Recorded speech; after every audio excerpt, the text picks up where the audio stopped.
Are you tired of not cashing in DFS? If you want to win money in DFS, you need to be able to find the best play per dollar. And here at Bayou Bengal Fantasy Network, you're going to get the best bang for your buck type of players. We always start with the most expensive type of players and work our way down to the most least expensive players. The first player we're going to target here is somebody who has taken complete control of the target share while Cooper Kupp was out in Puka Nacua at 7,700. The Eagles are giving up the 7th most points to opposing wide receivers. Combine that with a wide receiver who has scored at least 33 DraftKings points in 2 of the last 3 weeks, and you have yourself a dynamite play. You should get at least one more week of dominance until Cooper Kupp is 100% back on track with this team.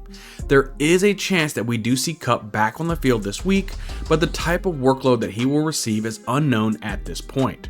I am still willing to roll the dice on Nacua even with Kupp in the lineup.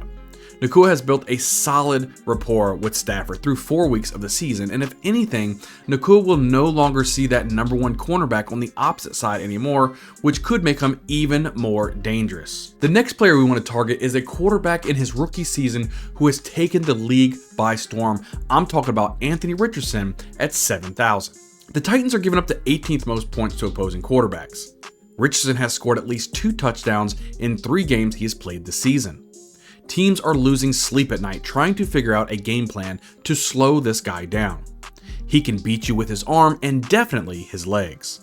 He seems to have a very safe floor and a high ceiling, which makes him a solid play this week in DFS.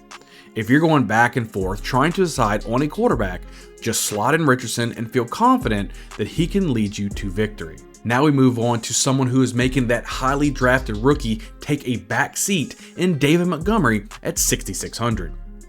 The Panthers are giving up the 4th most points to opposing running backs. At many people's surprise, Montgomery is completely dominating backfield touches and keeping Jahmyr Gibbs from being fantasy relevant. Just last week, he received a whopping 32 carries to Gibbs' 8. Montgomery has been fantasy gold thus far this season, and I see no reason why you should shy away from him in week 5. Lock and load David Montgomery this week. Next, we're looking at a wide receiver who has become the kind of go-to guy at the wide receiver position for Patrick Mahomes at 3,600. The Vikings are giving up the 3rd most points to opposing wide receivers. Rice looks to be getting the largest target share among fellow wide receivers for the Chiefs. Before the season, Marquez Valdes-Scantling and Sky Moore were supposed to be the go-to receivers for Mahomes, and Rashawn Rice, who struggled with drop passes in the preseason, wasn't looked at to really make much of a contribution this season.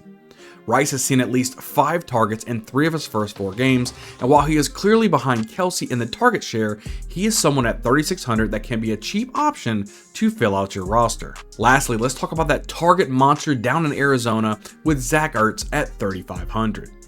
The Bengals are giving up the 3rd most points to opposing tight ends.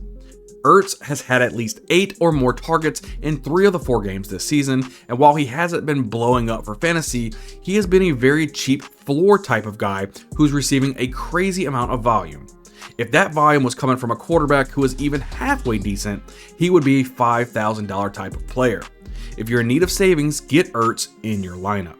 As always, I appreciate you guys watching the video. Hit the subscribe button as we're making our way up to 700 subscribers.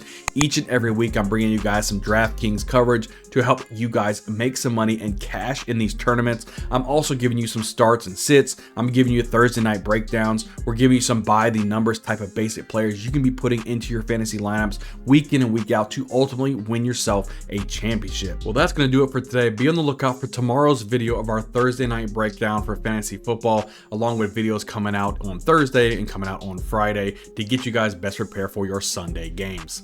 Can't wait to see you guys on the next video. We'll see you guys next time.